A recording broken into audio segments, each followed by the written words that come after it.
마태복음 2장 19절부터 23절까지 기록된 계시의 말씀, 제가 봉독해 올릴 때에 살아계신 하나님의 음성으로 들려지는 놀라운 은혜가 여러분 가운데 있기를 원합니다.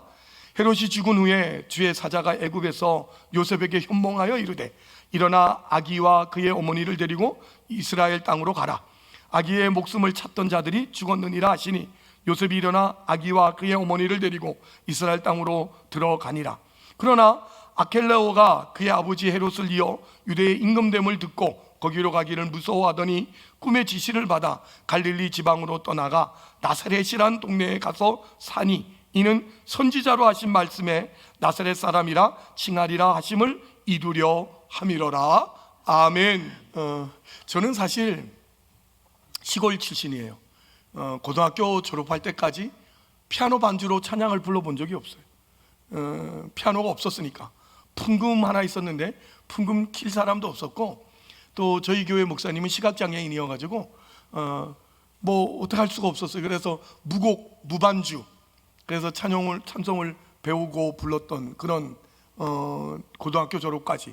참 기가 막힌 거죠. 사실은 오늘날로 말하면 얼마나 불쌍해. 안 그래요 여러분? 근데 제 꿈이 성가대 한번 서보는 게 꿈인 거죠. 근데 뭐 성가대를 쓸 수가 있어야지. 악보를 볼 줄 모르고 무곡은 잘하는데 악보만 달리면 헤매니까 박자 헤매지. 그래서 찬양대 한번 서보고 싶은 게 꿈이어가지고 군대를 가서 군교회에서 군종병으로 이렇게 섬기게 되었는데, 제가 찬양대를 구집하고 막 찾아가서 뇌물 미기고, 그 성가대 저거 성찬식 가라고 군대는 포도주를 막 그냥 트럭으로 보내거든요. 몽블링 포도주라고 예쁜 포도주 병을 막 그 찬양 대장 갖다 주면서 찬양 대원 한번 시켜달라고 막 야이로를 쓰고 뭐 이래가지고 참다 못해서 겨우 한번 시켜주더라고. 그래가지고 찬양대 썼어요. 근데 찬양대 썼는데 찬양대 지휘자가 어느 날 이렇게 하면서 누가 안 한다 했나 봐. 찬양대를 안 한다고 몇 명이 하니까 왜 안 하냐고. 저 강군정도 하고 있는데 왜 안 하냐고. 그러는 바람에 제가 속이 피떡 상해가지고 안 한 게 지금까지 후회가 돼요. 계속 할 걸, 이런 생각이 들어요. 제가 목사를 그만두면 전 찬양대 갈 거예요. 악보를 공부해서 목사를 그만두면 찬양대 서서 찬양대 하고 싶은 마음이 있어요. 여러분, 찬양은 언제나 주님 부르실 그날까지 해야 될 줄 믿습니다. 여러분, 의무감을 가지고 감사함으로 찬양할 수 있기를 바라겠습니다. 오늘 헤롯이 죽었다는 이제 통보를 받아요. 왜냐하면 지금 이 요셉은 그 아기 예수와 마리아를 데리고 헤롯을 피해서 애굽으로 피난가 있습니다. 근데 꿈에 천사가 나타나서 너를 죽이려고 하던 헤롯과 사람들이 다 죽었으니 너는 예루살렘으로 돌아가라 라는 이제 지시를 받고 돌아오는데, 그 헤롯의 아들 아켈레오가 유대의 왕으로 등급을 이어서 왕이 됐어요. 근데 이 아켈레오도 아버지 못지않게 아주 잔인한 사람이거든요. 예수 믿는 사람들 핍박하고 잡아 죽이려고 악을 쓰는 사람인지라 요셉이 그 소문을 듣고 베들레헴으로 가는 것을 두려워해요. 그래서 베들레헴으로 가지 않고 어디로 갔다고요? 나사렛이라는 동네를 가서 거기서 살았다라는 얘기를 기록하고 있는 내용이에요. 근데 사실은 이 나사렛에 가서 살았다는 이 이야기는 그렇게 뭐 특별한 얘기가 아니에요. 왜냐하면 이 나사렛은 요셉과 마리아의 고향이에요. 아시죠? 요셉과 마리아의 고향이 나사렛에서 살다가 호적하라 해가지고 베들레헴으로 갔던 거예요. 그래 갔다가 거기서 예수를 낳았고, 거기서 헤롯이 죽이려고 해서 애굽으로 피난 갔다가 헤롯이 죽었다는 소문을 듣고 다시 이제 돌아오는데 베들레헴으로 가지 않고 나사렛으로 가서 살게 되었다라는 얘기인데, 문제는 오늘 이 마태복음을 기록한 저자 마태는 이 사건을 굉장히 큰 걸로 지금 기록하고 있다라는 게 문제예요. 23절 보실래요? 23절에 뭐라, 이는 선지자로 하신 말씀에 나사렛 사람이라 칭하리라 하신 말씀을 이루려 함이로라고 구약의 예언의 성취를 되었던 모습이냐 이렇게 기록하고 있다라는 거예요. 근데 더 재밌는 게 뭔지 아세요? 구약 성경을 아무리 찾아봐도 예수님께서 나사렛 사람이라는 거 이렇게 예언한 것이 없다라는 거예요. 구약의 선지자가 예언을 해서 그게 성취라고 마태는 기록하고 있는데, 구약성경 어디에도 예수님이 나사렛 사람이라는 것을 예언한 적도 없고 그게 성취될 거라고 기록한 것도 없다라는 거예요. 이게 놀라운 거예요. 그러니 마태는 그럼에도 불구하고 이 나사렛에서 살게 된 사건이 구약의 선지자 말씀이 응한 것이라고 이렇게 기록하고 있다라는 건데, 사실은 이 말씀 곰곰이 깊이 생각해 보면 틀린 말은 아니에요. 분명히 맞는 말인데 어떻게 맞는 말이냐 하는 걸 먼저 살펴볼 필요가 있어요. 예수님이 나사렛에 산다는 것이 오늘 22장에 분명히 23절 중반에 이는 선지자로 하신 말씀에 나사렛 사람이라 칭하리라 하는 이 예언이 응하여졌다라고 분명히 말하죠. 이 예언은 지금 예수님이 누구신가를 설명하고 있는 대목이에요. 예수님의 공생애는 언제 어디서부터 기록된다고요? 4장 17절부터 기록이 되는데 지금 2장 3장까지 1장 2장 3장은 다 그 예수님이 누군가, 그 예수님이 어떤 분인가를 설명하는 것을 먼저 지금 마태가 하고 있다라는 사실이잖아요. 근데 그 예수가 누군가를 설명하는 데 있어서 마태의 방법은 구약의 예언이 성취된 예수, 구약에 그토록 오시겠다고 하신 메시아, 구약의 예수 그리스도를 소개하고 있는 그 예수, 그분이 바로 오늘 우리 앞에 온 예수다 라는 걸 설명하고 있는 중에 네 가지 예언을 기록 해석하고 있는데, 오늘 나사렛 예수가 네 번째 예언을 말씀하고 있는 거예요.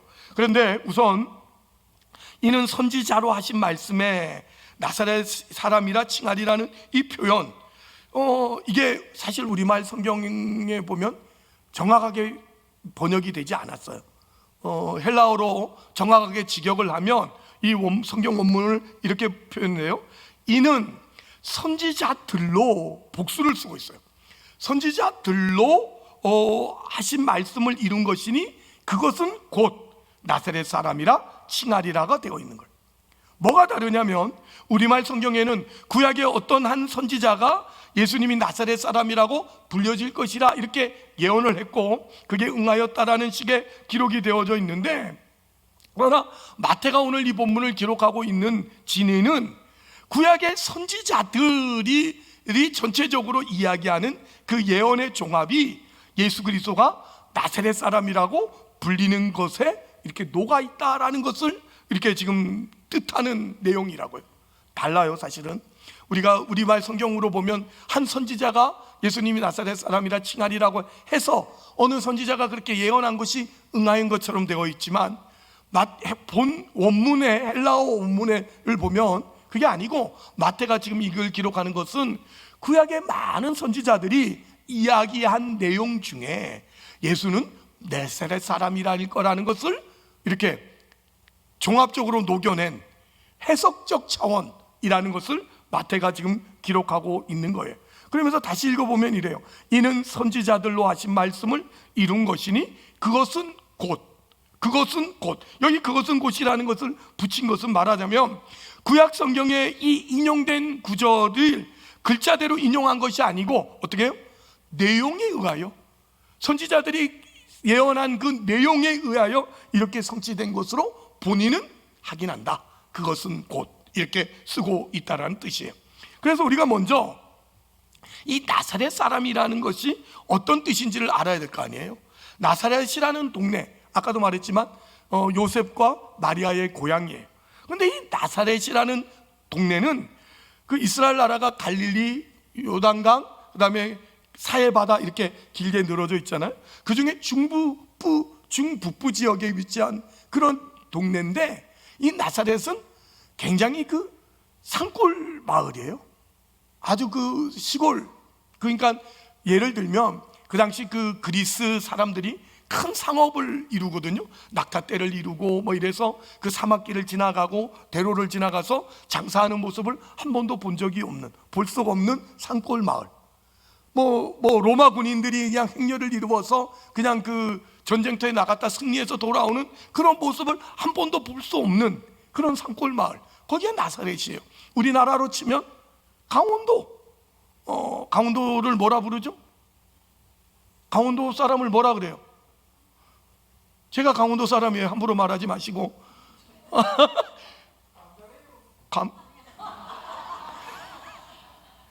누가 감자래요 그래요? 감자바우래요 이러지. 감자바우라고 부르죠. 감자바우 들어보셨죠? 불어보셨죠? 강원도 이름은 감자바우 이렇게.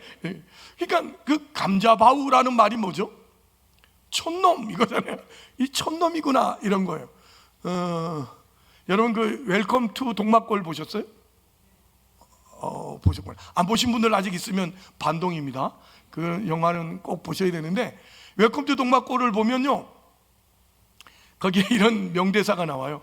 이제 그 6.25 전쟁 때 이렇게 그 군인들이 이렇게 그 올라갔다가 후퇴하다가 강원도 그 태백산 자락에 화전민들이 살고 있는 마을에 왔잖아요. 근데 군인들이 마을에 오니까 그 마을 사람들이 그 군인들을 보고 뭐라 했는지 알더래요? 기억나더래요? 뭐라고 하냐면 이렇게 말해. 야, 아직도 일본 놈이 우리를 괴롭히나? 모르나? 여러분 모르세요? 아직도 일본 놈이 우리를 괴롭히나?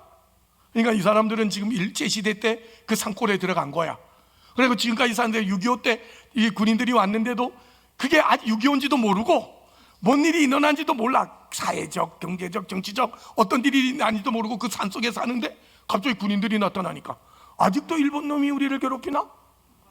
이렇게 말했대.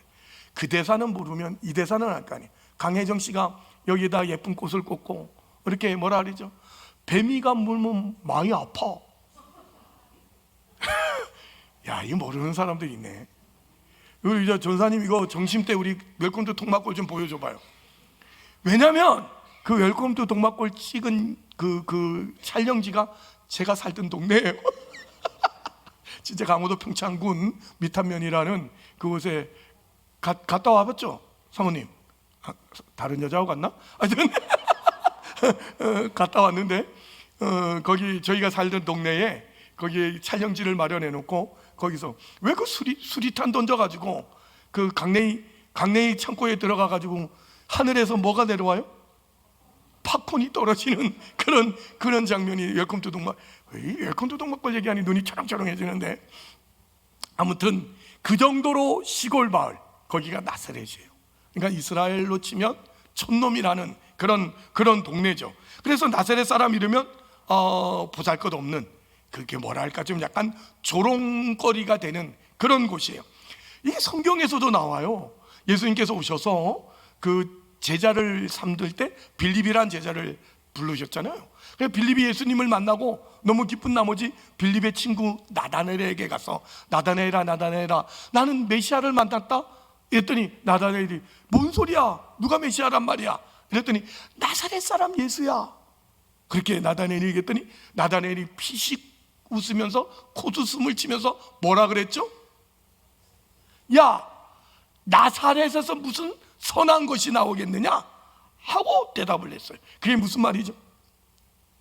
그런 깡촌에서 감자나 캐먹고 사는 동네에서 뭔 메시아가 나오겠느냐 하는 조롱을 한 그 촌놈이라는 그런 대접을 받는 곳이 바로 예수, 바로 대접받지 못한. 그래서 예수님을 나사렛 사람 예수라고 할 때는 예수님이 이 땅에 오셨을 때 외적인 어떤 평판, 눈에 보이는 어떤 모습이나 또 아니면 사회적 지위의 모습이 얼마나 이 대접받기가 어려운 그런 형상이었던가 하는 걸 드러내기도 하고, 또는 사람들에게 어떤 기대나 존경을 받기에는 누가 봐도 나사렛에서 무슨 선한 게 나오겠느냐 할 정도로 이렇게 촌놈 취급을 받고 업신여김을 받는 그런 때니까 이게 얼마나 멀었는가 하는 것을 단적으로 보여주는 말씀이 나사렛 예수라는 뜻이에요. 그게 응하여졌다라고 지금 오늘 성경에 마태는 기록하고 있는 거예요. 이것이 왜 등장하느냐? 저기 적어놨네요. 여러분 기억하셔야 됩니다. 이거는 여러분이 기억하셔서, 오늘 말씀의 제목이 뭐죠?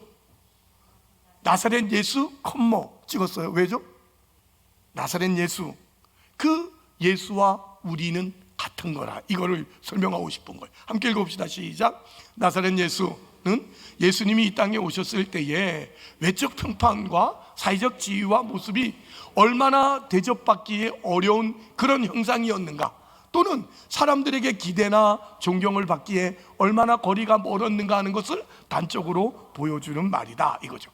이것이 왜 여기 등장하느냐 하면, 지금 이 마태가 기록하는 이 마태복음은 예수님이 돌아가신 후에 승천하시고 한 40년이 지난 있다가 이제 이 책을 기록하잖아요.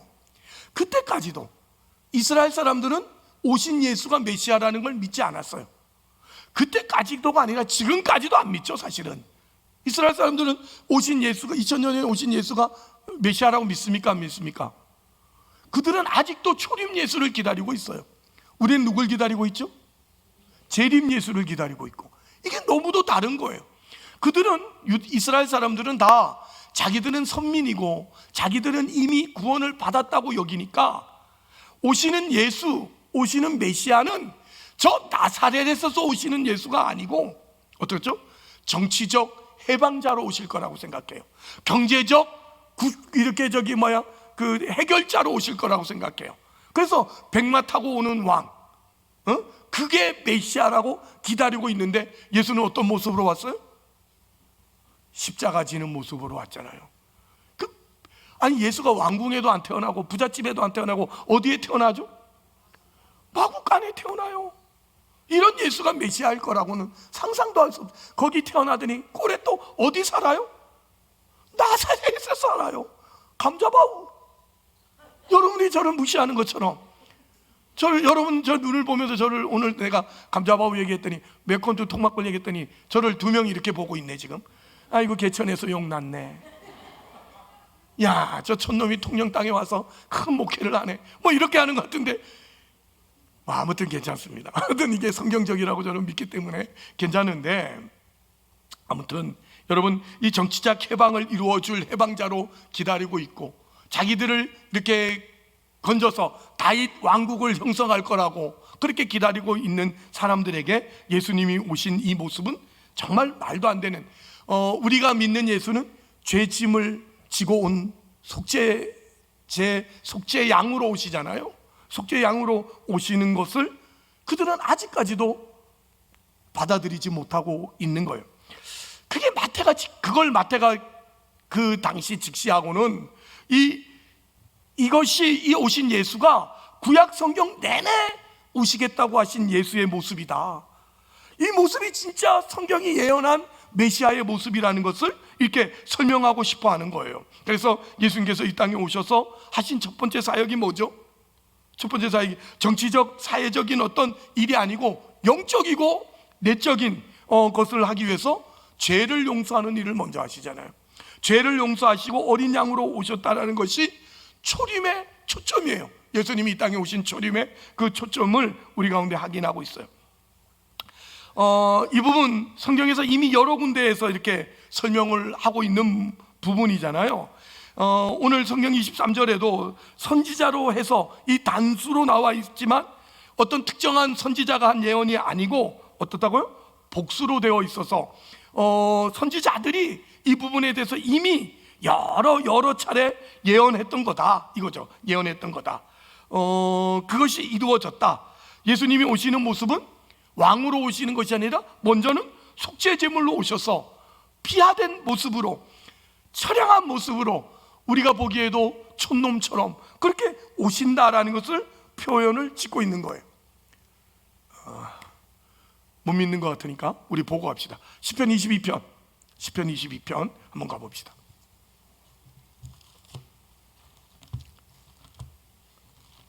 시편 22편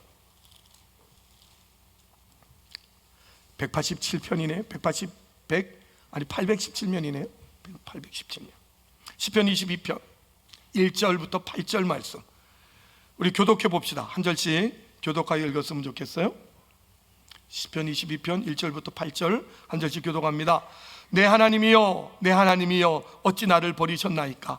어찌 나를 멀리하여 돕지 아니하시오며 내 신음소리를 듣지 아니하시나이까?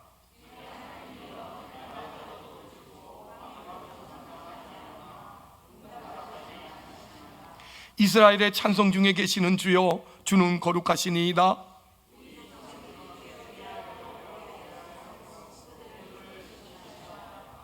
그들이 주께 부르짖어 구원을 얻고 주께 의뢰하여 수치를 당하지 아니하였나이다.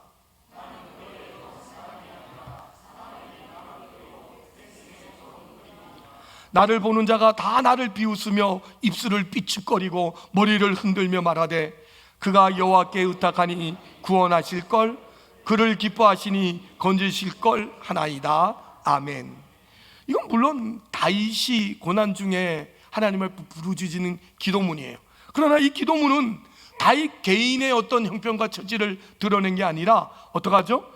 자신의 궁핍한 상황을 하나님 앞에 아뢰고 도움을 받는 것 이상으로 장차 오실 메시아가 이 땅에 받을 순환과 고난의 모습을 여기에 이미 그의 개인의 생애를 통해서 상징화하고 예언하고 있는 그런 모습이기도 합니다.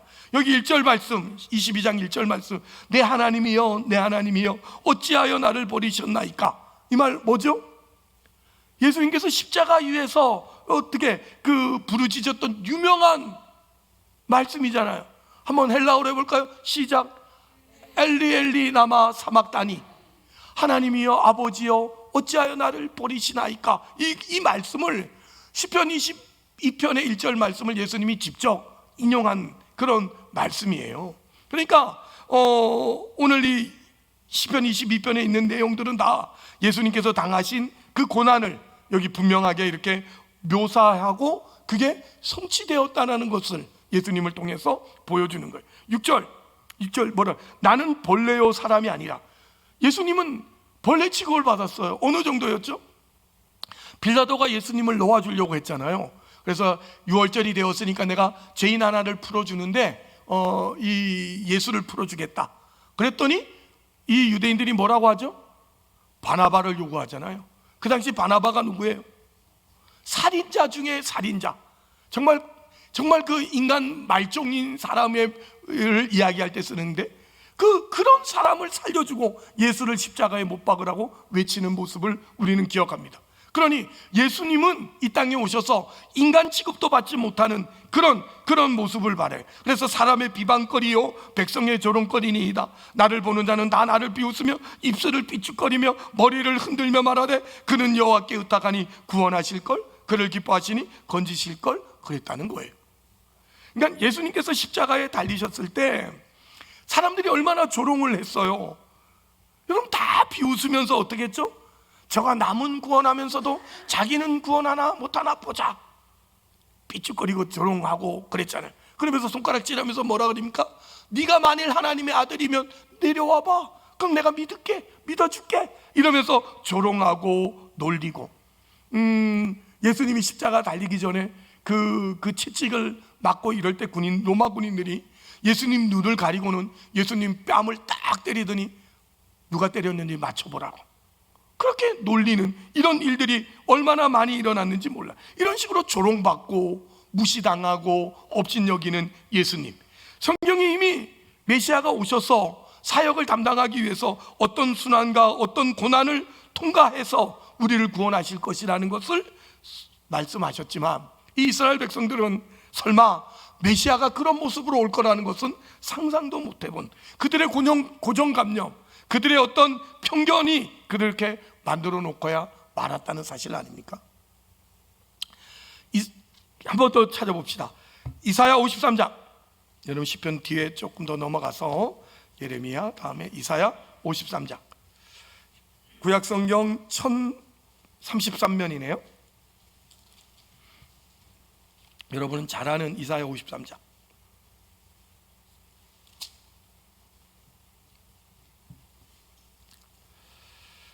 1절, 이사야 53장 1절. 우리가 전한 것을 누가 믿었느냐? 여호와의 팔이 누구에게 나타났느냐? 그는 주 앞에서 자라나기를 연한 순 같고 마른 땅에서 나온 뿌리 같아서 고운 모양도 없고 풍채도 없은즉 우리가 보기에 흠모할 만한 아름다운 것이 없도다. 그는 멸시를 받아 사람들에게 버림받았으며 강고를 많이 겪었으며 질고를 아는 자라. 마치 사람들이 그에게서 얼굴을 가리는 것 같이 멸시를 당하였고 우리도 그를 귀히 여기지 아니하였도다. 여러분, 누가 예수를 메시아인 줄 믿었느냐? 이렇게 말하죠. 누가 그가 메시아라고 믿었느냐? 그게 무슨 말이죠? 그래 보이는 구석이 어디 있느냐 이 말이에요. 예수를 보면, 오신 예수를 보면 그가 메시아인 모습이 어디 있느냐 이 말이잖아요. 아시겠어요? 당시 예수 그리스도가 메시아일 거라고는 아무도 이스라엘 사람들은 이해하지 못했어요. 우리 잘 아는 대로 여러분, 예수님이 이 땅에 오셨을 때 예수님을 쫓아다니는 사람이 얼마나 많았어요. 예수님을 가는 곳마다 사람들이 너무너무 인산인해를 이루어서 예수님이 잠시 쉴 틈도 없었다 그랬잖아요. 예수님이 밥 먹을 시간도 없었고요. 그래서 예수님이 얼마나 피곤했든지 제자들과 갈릴리 바다를 건너가다가 배에 고문을 베고 주무시는 그런 장면도 우리가 분명히 만났어요. 그렇게 많은 사람들이 예수를 쫓아다니고 예수님을 따라다니던 그런 사람들이 예수님이 오신 목적을 말하자 그들은 그 예수를 외면하고 다 떠나버렸잖아요. 예수님이 오신 목적, 나는 너희를 위해서 십자가에 죽어야 된다. 그랬더니 저건 메시아가 아니야 하고 떠나갔다고. 심지어 예수님이 마지막 예루살렘에 입성하실 때 많은 사람들이 예수님 앞에 서서 어떡하죠? 자기의 겉옷을 벌어서 예수님이 밟고 지나가라고 길가에 깔아놓고는 종려나무가지를 꺾어서 호산나 호산나 우리를 구원하시는 이여 찬송받으시리로다 하고 외쳤던 그들이 나는 이제 예루살렘에 올라가서 많은 사람들의 고난을 받고 십자가에 죽어야 되리라 했더니 다 떠나버렸어요. 누구만 남았죠? 예수님의 12제자만 남았어요. 근데 예수님의 12제자도 진짜로 예수님이 십자가에 못 박히자 어떡하죠? 그들마저도 다 도망가 버렸어요. 예수님이 부활한 것을 만나놓고도 그런 예수는 메시아일 거라고 생각을 못해서 베드로가 뭐라 그래요? 요한복음에 아이고 난 이제 옛날처럼 고기 잡으러 갈란다. 그랬더니 제자들이 뭐라 그래? 우리도 갈란다. 이러고 갈릴리로 가서 고기 잡고 있는 그들을 예수님이 다시 찾아가 만난 장면을 우리는 기억합니다. 그럴 정도로 예수님이 십자가에 지시고 이 땅에 오신 모습을 누가 봐도 메시아일 거라고 기대할 수 없고 메시아일 거라고 생각할 수 없었던 일. 엠마오로 내려가는 두 제자, 예수님 십자가에 죽고 엠마오로 내려가는데 슬픈 기색을 하고 내려가요. 그랬더니 예수님이 부활하셔서 그들에게 나타나서 뭐가 이렇게 슬픈 마음을 가지고 어디를 갑니까? 이랬더니 그들이 예수인 줄 모르고 뭐라 그래요? 어떻게 당신은 지금 이 예루살렘에 일어난 일을 당신만 모른단 말이요? 응? 우리의 스승이 십자가에 못 박혀 죽어버렸어 하고 슬픈 기색으로 그들에게 이렇게 말하잖아요. 그래서 예수님께서 그들에게 뭐라 그래요? 그들에게 성경을 펼쳐서 알려주죠. 이 밥통들아, 이 밥통들아, 내가 먼저 와서 고난을 당하고 먼저 너희의 죄를 사하여 죽어야 한다는 것이 성경 이곳저곳에서 누누이 예언하고 기록되었던 것을 너희는 아직도 모른단 말이냐 하고 예수님이 가르쳐 주자 그들이 눈이 밝아져서 어떻게 됐더라? 믿어진 겁니다. 그리고 그 말이 뭔지를 알게 된 겁니다. 그래서 그들이 발걸음을 돌이켜서 예루살렘으로 돌아가서 제자된 일을 하였더라 라는 게 성경의 기록이에요.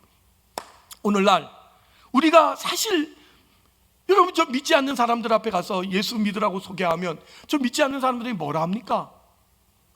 여러분 가서 예수 믿어, 예수 믿어야 돼 이러면 저 사람들이 제일 많이 하는 말이 뭐예요? 제가 지금까지 전도하면서 들은 말 중에 여러 말 중에 제일 많은 말이 뭔지 아세요? 예수를 믿어? 예수가 밥 먹여주냐? 예수가 밥 먹여주냐? 이 말을 제일 많이 들었고 또 제일 친한 사람한테 예수 믿으라 했더니 야, 너 예수 믿으라면 내 주먹을 믿어라 야. 뭐 이런 사람들도 만났어. 다 뭐죠? 저 세상 사람들도 예수를 믿으라 그러면 그 예수는 경제적으로, 사회적으로, 정치적으로 뭔가 이렇게 먹여주고 입혀주고 채워줄 그런 위인일 거라고 생각을 하는 거죠. 그렇죠? 여러분 분명히 그렇습니다. 그런데 그래야 메시아라 할 거라고 생각하는 거예요. 예수가 밥 먹여주냐? 예. 여러분은 분명히 기억하셔야 돼요. 그러나 죄에서 해방하고 죄를 먼저 씻겨줘야 하지만 우리가 하나님의 자녀가 된다는 것을 위해서 예수님이 오셨다는 것을 전혀 알지를 못하죠. 왜요? 아직 예수를 믿지 못하는 사람들은 이 죄로 말미암아 죽었기 때문에 그래요. 예수님이 오셔서 우리 죄를 사하기 위하여 우리 대신 대속제물로 돌아가셔야 한다는 것을 우리가 놓치고 있다면, 여러분까지도 그렇게 생각을 못한다면 신자들마저도 걸려 넘어질 수밖에 없어요. 뭐에? 모든 신앙의 그 성도들이 어디서 걸려 넘어지는지 아세요? 여러분, 성도들이 많이 걸려 넘어지는데 어디서 걸려 넘어지는지 아세요? 영적인 것에 걸려 넘어지는 사람 별로 없어요. 다 세상적인 어려움, 물질 문제, 인간관계, 뭐 돈 문제, 이런 거에 걸려 넘어지는 분들이 너무 많아요. 여러분이 예수 믿고 교회 다니는데 여러분이 뭔가 사업이 안 되고 뭔가 문제가, 건강에 문제가 갑자기 오고 어디 가서 이렇게 보란 듯한 인생을 못 살면 당장 어떤 생각을 하냐면 예수 믿는 것이 무슨 소용이 있단 말인가? 내가 예수 믿는 게 무슨 소용이 있단 말인가? 이런 반문을 가지게 돼요. 안 그렇습니까? 여러분 어디 가서 예수 믿어라 그러면 아는 사람들이, 야, 너 예수 믿어서 나은 게 뭐 있는데? 그래, 좋아. 너 예수 믿어서 나보다 좋은 게 뭐 있는데? 이렇게 말하면 우리는 뭐라고 말하죠? 없잖아요. 헤매는 거죠. 여러분, 저는 여러분에게 꼭 하고 싶은 말이 있어요. 오늘 이 말씀, 예수님은 나사렛 예수예요. 그리고 우리는 그분을 믿는 나사렛 사람이에요. 그렇지 않습니까? 저는 목회를 하면서 제일 속상한 게 뭐냐면, 코로나라는 것을 겪었어요. 우리가 코로나를 겪고 다 힘든 시기를 보냈죠. 그런데 또 러시아와 우크라이나 전쟁 때문에 이 물가가 얼마나 많이 올랐는지 다들 산다는 게 힘들어서 버벅거리고 있고요. 또 이 금리는 또 한없이 치솟아 가지고 이자 갚기가 급한 그런 시대를 살다 보니까 오늘날 많은 성도들이 위기라 그러고 큰일 났다 그러고 목사님 죽겠다 그러고 어떻게 하면 좋냐 그러고 늘 이제 이런 부분들을 제가 만나는데, 저는 오늘 여러분에게 이렇게 말하고 싶은 거예요. 그래서 여러분 물질에 어려움이 있다고 해서, 건강이 힘들다고 해서, 여러분의 인생이 좀 비참한 꼴을 당했다고 해서, 그래서 도대체 여러분이 예수 믿는데 무슨 방해가 있단 말입니까? 뭐가 여러분을 예수 믿는데 방해를 합니까? 돈이? 건강이? 명예가? 그 어떤 것도 여러분이 예수 믿는 데는 방해가 되지 않는다고 나는 믿건만, 여러분은 오늘도 그런 것들로 예수 믿는 것마저도 힘들어하고 어려워하고 있다면, 이걸 뒤집어 말하면 여러분이 지금 경제적으로 어려움을 겪게 된 것 때문에 아우성을 친다면, 그동안 경제적인 조금 형편이 나은 것이 마치 예수 믿은 보상인 양 착각을 하고 있는 거 아니냐 이 말입니다.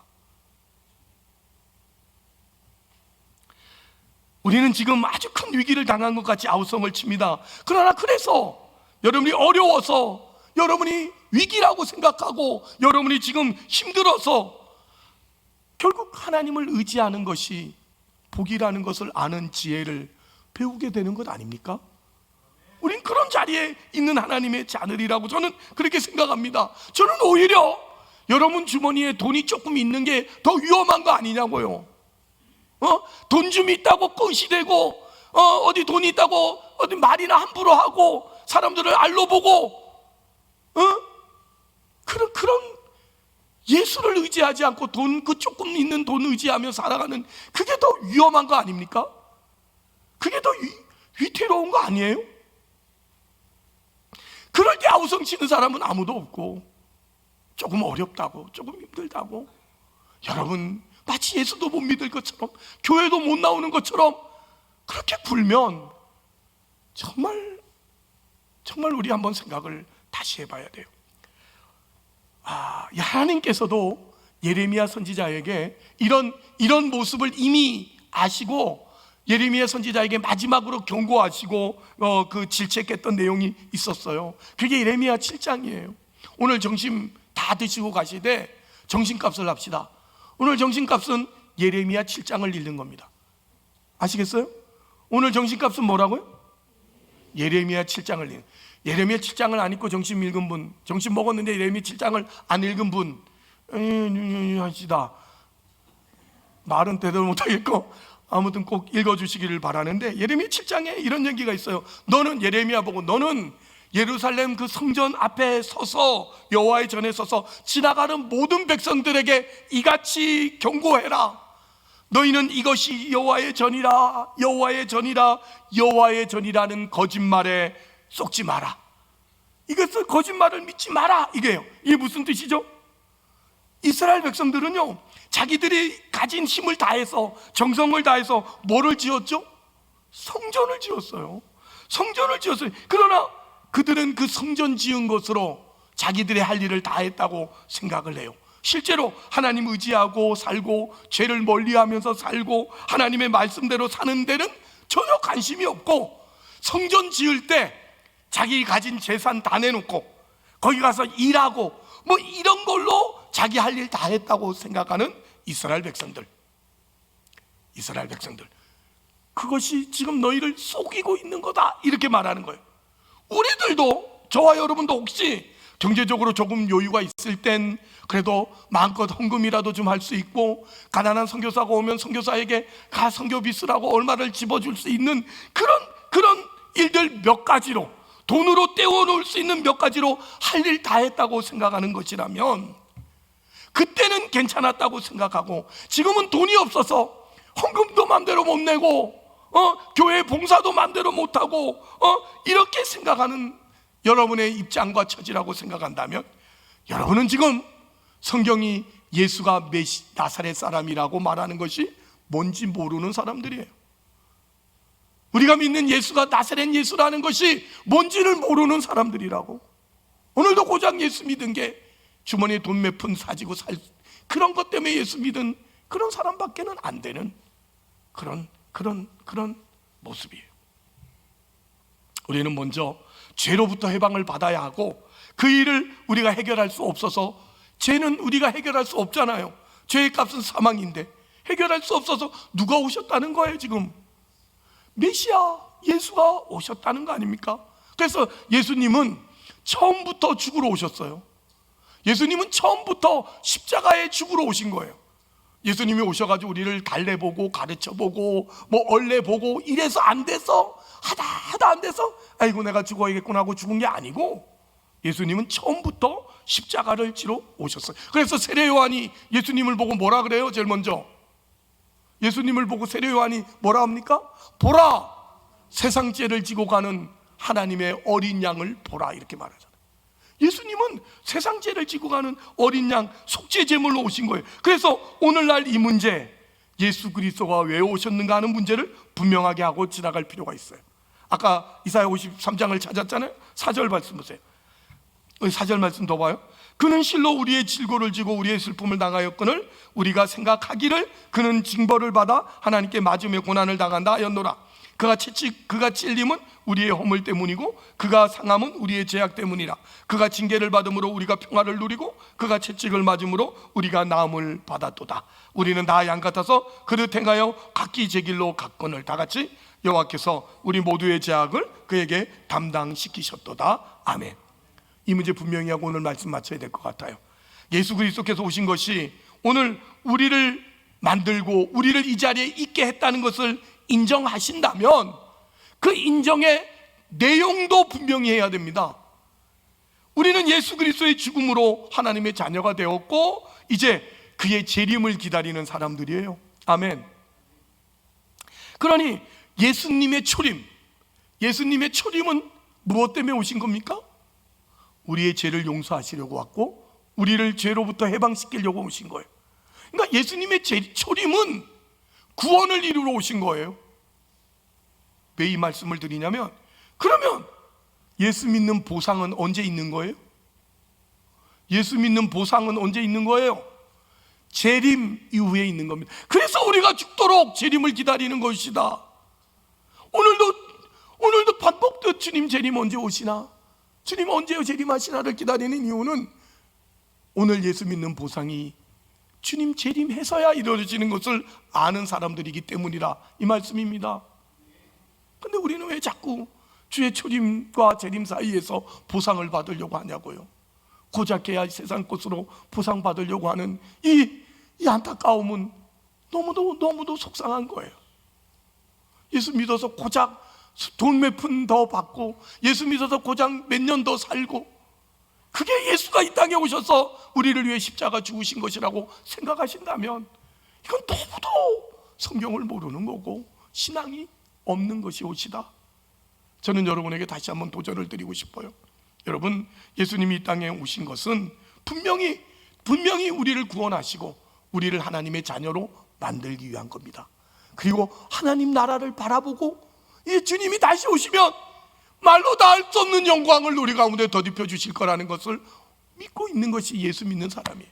마지막으로 저와 여러분이 오늘도 나가서 예수 믿으라고 믿지 않는 친구들에게, 믿지 않는 사람들에게 소개할 때에 그들이 우리에게 너 그래 좋다, 너 예수 믿어서 난 게 뭐 있어? 너 예수 믿어서 좋은 게 뭐 있어? 라고 묻는다면 여러분 뭐라고 대답하실 것 같으세요? 아니 오히려 정말 세상 사람들은 우리를 그런 눈으로 보잖아요. 너 예수 믿어서 얻은 보상이 뭐냐고, 그거 보여주면 나 예수 믿겠다고 이렇게 할 때 여러분, 그런 세상 앞에 우리가 대답할 게 뭐가 있어야 되냐고요? 저는 있어야 되는 거예요. 나 예수 믿어서 돈 엄청 벌었다, 그런 게 답이 될 수는 없습니다. 돈은 있다가도 없는 거고 없다가도 있는 겁니다. 제가 적어놨는데 한번 방송실 보여줄 수 있나요? 여러분이 해야 될 답은 이겁니다. 한번 같이 해봅시다. 여러분, 세상이 여러분을 보면서 여러분, 너 예수 믿어서 받은 복이 뭐야? 보상이 뭐야? 라고 묻는다면 이렇게 대답해야 된다고요. 뭐라고요? 시작. 나는 죄에서 해방을 되었다. 나는 의와 진리와 거룩함으로 지으심을 받은 새 사람이 되었습니다. 나는 하나님을 압니다. 나는 하나님이 기뻐하시는 것을 나의 소원으로 삼고 있습니다. 세상은 더 이상 나에게 아무것도 아닙니다. 할렐루야. 이 중에 한 가지라도 여러분이 대답할 수 있어야죠. 너 예수 믿어서 뭐 보상받은 게 있냐? 이러면 나는 죄에서부터 해방받았습니다. 이래야지. 나 병이 나았어? 그래서 안 죽습니까? 여러분 물어봅시다. 성경에 예수님이 병 고쳐준 사람들 안 죽었습니까? 안 죽었냐고. 죽다가 살아난 사람 고쳐놨더니, 죽었다가 살아난 사람 살려놨더니 그 사람은 영원히 안 죽었더라 이랬나요? 다 죽잖아요. 그걸 왜 그렇게 아우성을 치세요? 우리의 답은 이거야 합니다.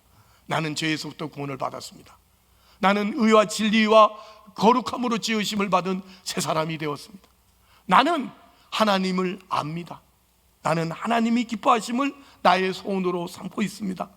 세상은 더 이상 나에게 아무것도 아닙니다. 이런 대답을 하실 수 있어야 돼요. 우리는 끊임없이 예수 믿는 가치를 이거 대답을 못하면 우리는 스스로 의심하는 거지. 예수 믿어 뭐 하나 싶고, 예수 믿은 게 고작 이건가? 예수 믿어 한평생 교회를 섬겼는데 마지막에 병에 걸려서 이토록 이러고 있단 말인가? 이러면 불쌍한 거지. 내가 예수 믿어서 주를 위해서 헌금도 하고 전 재산을 다 바쳤는데 마지막에 이렇게 가난뱅이가 되었단 말인가? 이러면 이건 참 속상한 거지. 눈물 나야 될 일이지.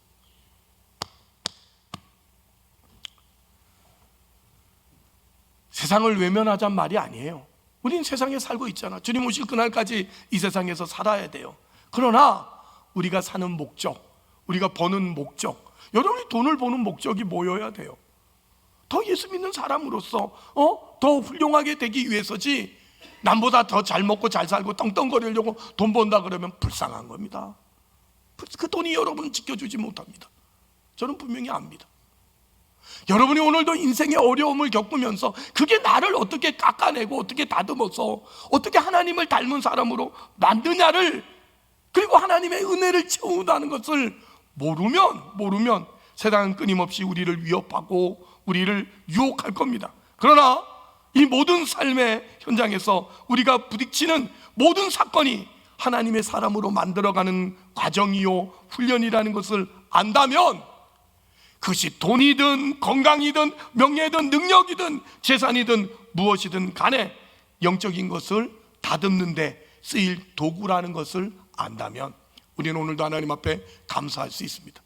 오늘도 우리 예수 믿는 기쁨이 우리 마음속에서, 우리 속에서 계속 우러나서 남들 모르는 웃음이 지어지는, 예수 믿는다는 것이 표현한다 그러면 웃는 얼굴, 저는 그렇게 보고 싶은데 그런 믿음으로 살 수 있게 될 줄 믿습니다. 저는 이것이 우리의 믿음이고 우리가 서 있는 반석이라고 생각해요.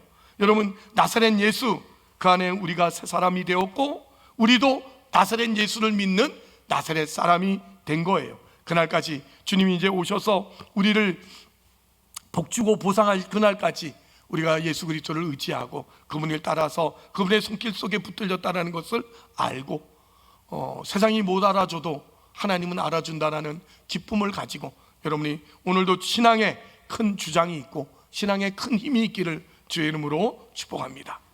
기도하십시다. 하나님 아버지, 은혜를 감사합니다. 우리 하나님이 아들을 이 땅에 보내시고 우리를 위해 십자가에 매달으사 우리로 자녀 삼으신 것을 오늘 말씀을 통해서 또 확인합니다. 우리의 모든 힘과 자랑과 근거가 이 십자가 위에 있고 그래서 우리의 소망이 영원한 나라에 있습니다. 세상은 우리의 줄 것도 없고 세상은 우리의 것을 빼앗을 것도 없음을 우리는 믿습니다. 그러므로 우리의 삶의 형통함이나 혹은 공고함이 있을 때 혹은 어렵고 거칠 때나 힘들고 인하여 낙심하고 흔들리는 모든 일들이 있을 때 우리는 십자가를 바라보며 믿음 위에 든든히 서게 하여 주옵소서. 우리의 힘은 하늘로부터 오고 우리의 소망은 하늘에 있고 우리가 이곳에서 다듬어지고 또 훈련받아서 하나님의 사람으로 되어진다는 것을 믿는 믿음을 가지고 오늘도 주님 앞에서 더 신앙의 아름다움과 예수 그리스도의 복을 누리며 사는 복된 성도들이 다 되어질 수 있도록 은혜를 베풀어 주시고 주님 앞에 섰을 때 부끄러움이 없는 저희들 되게 하여 주옵소서. 예수님의 이름으로 기도합니다. 아멘.